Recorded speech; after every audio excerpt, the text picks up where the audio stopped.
বিএনপির আমি নাম বলবো না, আপনারা সবাই জানেন। আমি শুনলাম তিনি নাকি বলেছে যে কোরআনে নাকি কোনো রাজনীতি নাই। কত বড় একটা মিথ্যাচার করছে, কত বড় একটা মিথ্যাচার করছে। তারা যদি এইভাবে আলেম ওলামাদের বিষোদ্গার করতে থাকে, তারা তো পালানোর সুযোগ পেয়েছে, তারা পালানোর সুযোগটাও পাবেন।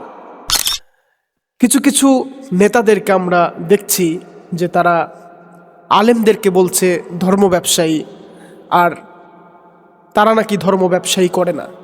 আমি তো বলবো আমরা তো ধর্ম ব্যবসা করবই, আমাদের কাজই তো ধর্ম ব্যবসা করা, আমাদের কাজই তো ধর্মের বাণী মানুষের কাছে পৌঁছে দেয়া।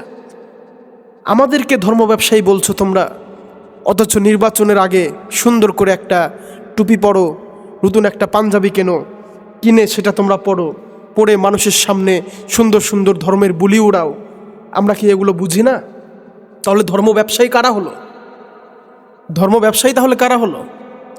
আবার বিএনপির আমি নাম বলবো না, আপনারা সবাই জানেন।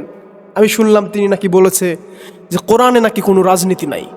কত বড় একটা মিথ্যাচার করছে। আরে বেটা, পুরা কোরআনটাই তো রাজনীতিতে ভরা। কোরআনের পরতে পরতে রাজনীতি। কোরআনের এমন কোনো জায়গা নাই যেখানে রাজনীতির কথা নাই। কোরআনটাই হচ্ছে প্রত্যেকটা মুসলমানের জন্য রাজনীতি, রাজনৈতিক শিক্ষা। তুমি যেই সেকুলারিজমের বয়ান আমাদেরকে শোনাচ্ছ, সেই সেকুলারিজম তো মানুষের তৈরি মতবাদ। মানুষ হয়ে তুমি মানুষের তৈরি মতবাদ মানার পক্ষে কথা বলছো, আর আল্লাহ তাআলা যেই জীবন বিধান আমাদেরকে দিয়েছেন সেটার বিপক্ষে তুমি কথা বলছো। তুমি কেমন মুসলমান? আরে বেটা, এই কোরআন তো এসেছে মানুষের হেদায়েতের জন্য। কিতাবুন আনজালনাহু ইলাইকা লিতুখরিজান নাস মিনাজ-যুলুমাতি ইলান-নূর। অন্ধকারচ্ছন্ন পথ থেকে মানুষকে আলোর পথে নিয়ে আসার জন্য কোরআন এসেছে। তুমি কি আল্লাহ তাআলার থেকে ভালো জানো? তুমি যে কোরআন সম্পর্কে মিথ্যারোপ করছো, সরাসরি আল্লাহ তাআলা বলছেন ওয়াল্লাযীনা কাযযাবু বিআয়াতিনা সানাস্তাদরিজুহুম মিন হাইসু লা ইয়ালামুন।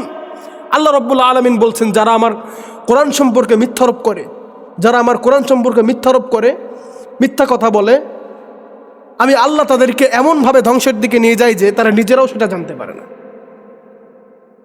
তাহলে এখানে তো স্পষ্ট হয়ে যাচ্ছে, ভেরি ক্লিয়ার হয়ে যাচ্ছে যে তারা অলরেডি ধ্বংসের দিকে আছে। আওয়ামী লীগের যে অবস্থা হয়েছে, যে অবস্থায় আওয়ামী লীগ আছে, আমি এখানে বসে বলে দিলাম, তারা যদি এইভাবে আলেম ওলামাদের বিষোদ্গার করতে থাকে, আলেম ওলামাদের বিরুদ্ধাচরণ করতে থাকে, ইসলামের বিরুদ্ধাচরণ করতে থাকে, তাহলে তারাও খুব শীঘ্রই ধ্বংস হয়ে যাবে। এমনকি তারা তো পালানোর সুযোগ পেয়েছে, তারা পালানোর সুযোগটাও পাবে না।